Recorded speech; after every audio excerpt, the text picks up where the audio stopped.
Panginoon ay darating, bibigyan niya ng paningin, mga bulag na gagaling. Alleluia.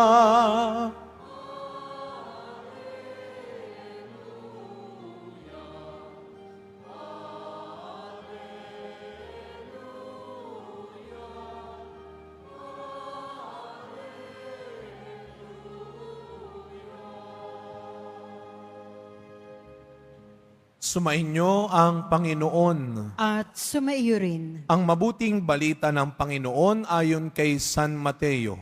Papuri sa iyo, Panginoon. Noong panahong iyon, pag-alis ni Jesus sa lugar na iyon, sinundan-sundan siya ng dalawang lalaking bulag. Sumisigaw sila na ang wika, "Anak ni David, mahabag kayo sa amin." Pagpasok ni Jesus sa bahay, lumapit sa kanya ang mga bulag. Tinanong sila ni Jesus, "Naniniwala ba kayo na magagawa ko ito?" "Opo, Panginoon," sagot nila. At hinipo niya ang kanilang mga mata at sinabi, "Mangyari sa inyo ang ayon sa inyong paniniwala." At nakakita na sila. Mahigpit na ipinagbilin sa kanila ni Jesus na wag nang sasabihin ito kanino man. Ngunit nang sila'y makaalis, ibinalita nila sa buong lupaing yaon ang ginawa sa kanila ni Jesus. Mga kapatid, ang mabuting balita ng Panginoon. Pinupuri ka namin, Panginoong Heso Kristo. Magsiupo ang lahat. Good afternoon po sa inyong lahat. Pakibati ho ang inyong mga katabi ng good afternoon. At mga kapatid, ngayon po ang first Friday of the year. Ito ang huling unang biyernes ng taon at tayo'y nagkakatipon bago to natin tuluyang magpaalam sa taong 2025. Minsan pa, First Friday, tayo ay nagkakatipon upang ipakita ang ating pasasalamat at pagmamahal sa mahal na pong Jesus Nazareno. Bigyan natin siya ng malakas na palakpak, ng papurit pasasalamat, yung pinakamalakas para sa Kanya sa taong 2025. Sabihin natin ng malakas, "Thank you, Lord." Sabihin sa katabi, "Pinagpala ka ni Lord." Salamat Lord sa lahat ng 12 First Friday ng taon.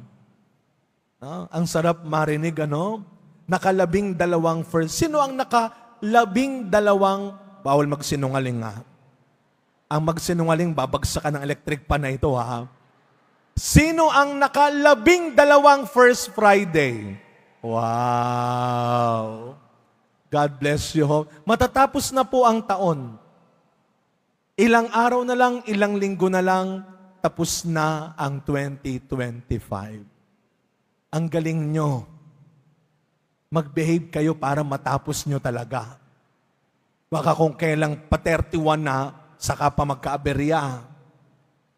Pero patapos na ang taon. Pero maniwala kayo, ang blessings ni Lord, hindi patapos para sa iyo. Amen. Naniniwala ba kayo? At lahat ng naniniwala na bago matapos ang taon na ito, may ibibigay pang biyaya at himala ng Diyos sa Kanya. Pumalakpak ng malakas. Wow! Alam nyo yun na nakakatuwa. Sana yan ang wag mawawala. Mga kapatid, alam nyo, ang dami ng problema sa paligid natin. Nakakatuwa kayong tignan. Pero kanina ba nagbabasa para kayo nalugi na, wala pang namamasko, nakasimangot ka na. Pero nung sinasabi ko na may ibibigay pa ang Diyos sa inyo, alam niyo kung nandito kayo sa harapan, Nakakatuwa kayong tignan. Unti-unting lumalaki yung ngiti ninyo. Naniwala naman kayo.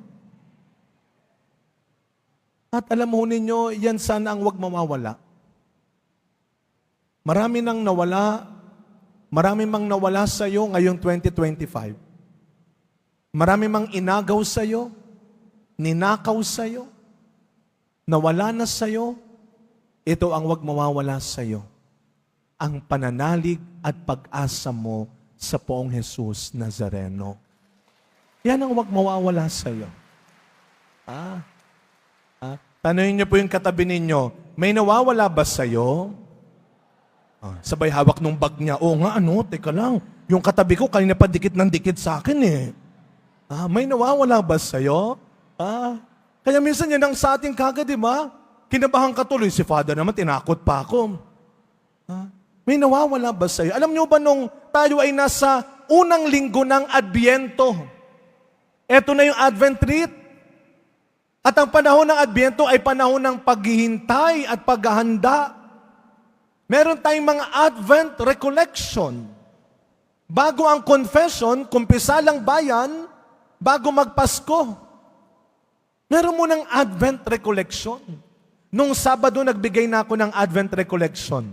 2 kagad. Alam nyo nung umaga, kilala nyo ba si Saint Anthony? San Antonio de Padua, kilala ninyo? Di ba? Siyempre dahil lagi tayong may nawawala sa atin lagi, kaya kilala natin Saint Anthony. Dahil alam natin si San Antonio de Padua, alam ko nandito siya eh. Wala na dito. Si Saint Anthony de Padua ay patron ng mga may nawawalang gamit.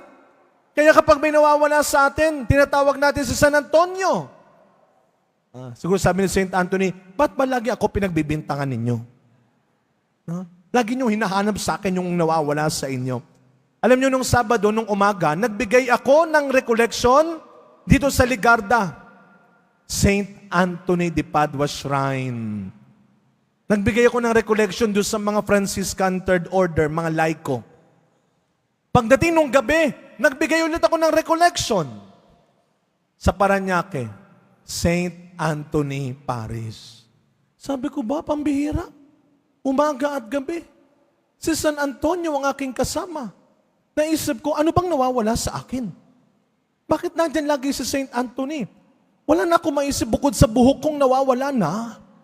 Ano pa bang nawawala sa akin? Mukhang matino pa rin naman ako. Ano bang nawawala na sa akin?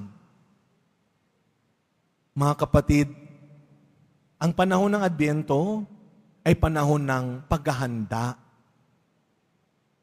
Hindi lang sa panahon ng pagdating, yung kapanganakan. Hindi lang sa kanyang muling pagbabalik. Dahil tandaan natin, ang Adbyento ay panahon ng pagninilay-nilay natin sa biyaya ng kanyang unang pagdating. Kailan yon? December 25. Nang magkatawang tao ang Diyos. Yun ang sineselebrate natin. At ano pa yung isang hinihintay natin na kanyang pagdating? Ang kanyang pagbabalik. Si Kristo'y namatay, si Kristo'y nabuhay, si Kristo'y babalik sa wakas ng panahon. At yun din ang pinaghahandaan natin. Yun ang sinasabi ng Adbyento. Huwag niyo kakalimutan, hindi lang siya isinilang, siya'y muling babalik. Pero meron pa tayong isang pinaghahandaan. Ang ating pag-alis sa mundong ito. Di ba pag aalis, naghahanda tayo. Ngayon, walang makakapagsabi sa atin dito kung kailan tayo aalis sa mundong ito. Okay nang naniniwala kung kani-kanino. Walang sino man ang pwedeng magbigay ng taning ng buhay mo. Walang nakakaalam kung kailan ka aalis sa mundong ito. Hindi mo alam kung kailan aalis yung taong pinakain mo, inalagaan mo, pinoprotektahan mo, minamahal mo. Wala. Kaya ano ang sabi ng Panginoon ng Adbyento? Lagi tayong maging handa. Bakit? Una, para tama yung mga dadalin natin pag umalis tayo sa mundong ito. At anong dadalin natin? My goodness! Pinaalala na ng pandemya yan. Hindi mo madadala lahat ng inipon mo sa bangko. Hindi mo madadala lahat ng koleksyon mo. Hindi mo madadala yung titulo mo, yung posisyon mo, yung kasikatan mo. Kaya huwag yan ang inaatupag natin na mawala sa atin. Anong inuuna nating baka mawala? Anong pinaglalaban mong baka mawala sa'yo? Posisyon mo? Kasikatan mo? Nawawalan ka na ng followers? Nawawalan ka na ng likers? Nawawalan ka na ng koneksyon? Yan ang kinakatakot mong mawala. Pero anong sinasabi ng Panginoon? Huwag tayong aalis nang may nawala na sa atin. Kaya bago tayo umalis sa mundong ito, tingnan mo mabuti. Anong wala na kaya sa'yo? Baka wala ka ng kaibigan. Baka wala ka ng kalusugan. Baka nawawalan ka na ng oras sa sarili mo. Baka nawawalan ka na ng respeto, hindi lang sa ibang tao, pati sa sarili mo. Baka nawawalan ka na ng pag-asa. Baka nawawalan ka na ng gana sa buhay. Ngayong Adbyento, sa Ebanghelyong narinig natin, nais ng Panginoon ngayong Adbyento, tignan natin, suriin natin ang sarili natin, suriin natin ang buhay natin. Huwag mong laging pinakikialaman ang buhay ng iba. Tingnan mo yung sarili mo. Ano nang nawawala sa'yo? Baka may nawawala na sa'yo. Hindi pera mo. Hindi posisyon mo. Hindi trabaho mo. Karir mo. Pati kabaitan mo nawawala na. Hindi ka ganyan dati. Baka nawawalan ka na ng pasensya. Aantay mong mawalan para mag-away kayo. Baka nawawalan ka na ng pagmamahal at awa. Kaya sa Ebanghelyong narinig natin mga kapatid, 2 bulag. Naalala ho ninyo si Bartimeo, yung bulag din? Dati mag-isa lang siyang lumapit sa Panginoon. Sa Ebanghelyong narinig natin, 2 bulag na lalaki ang lumapit, humingi sa Panginoon. Nakiusap sa Panginoon. Hindi lang isa, 2 sila. At 2 silang pinakinggan ng Diyos. 2 silang pinagbigyan ng Diyos. Hindi lang mag-isa. Kaya nakakatuwang makita na ganito karami. Kaya huwag mong isipin na ikaw na ang pinakakawawang tao. Huwag mong isipin na parang ikaw lang ang wala. Ikaw lang ang kulang. Ikaw lang ang nahirapan. Ikaw lang ang nasaktan. Yang katabi mo, yang nasa likod mo, yang nasa harapan mo, pwede rin. Ang mahalaga, hindi ka nag-iisa. Kaya, meron mang oras, yung pansarili nating oras para magdasal, mahalaga rin yung community prayer. Mahalaga yung common prayer. Do not just pray for each other. You pray together. Kaya mahalaga yung nagsisimba pa rin kayo mag-asawa, magnanay, magkapatid, magtatay. Dati-dati, alam nyo, sa takbo ng buhay, dati, pinipilit mo yung anak mo na magsimba. Darating ang araw, ikaw na ang pipilitin niyang magsimba. Kasi marami nang masakit sa'yo. Marami nang mahirap sa'yo. Kaya habang kaya nyo pang magkasama, gawin nyo na.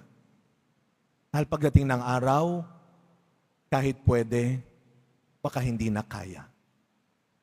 Do not just pray for each other. Pray together. Kaya nga, paalala ko sa inyo, do not just play as a team. Pray as a team. Team. T-E-A-M. Together, everybody achieves more when we pray together as a team. Kaya sa pagpapatuloy ng misang ito, mga kapatid, bago matapos ang taong ito, hayaan natin na ibalik ng Diyos. Hindi lang ang paningin natin sa mga bagay na inaalok ng mundo sa atin, sa mga bagay na pinagtatalunan ng mga tao sa paligid natin. Bago matapos ang taon na ito, huwag kang matakot at madamot na ibalik ng Diyos ang nawawala mong pag-asa, ang nawawala mong respeto, ang nawawala mong pananampalataya, ang nawawala mong kaligayahan at kapayapaan sa buhay. Lord, ayokong mawala ka. Huwag mong hahayaan na ikaw ang mawala sa buhay ko. Amen.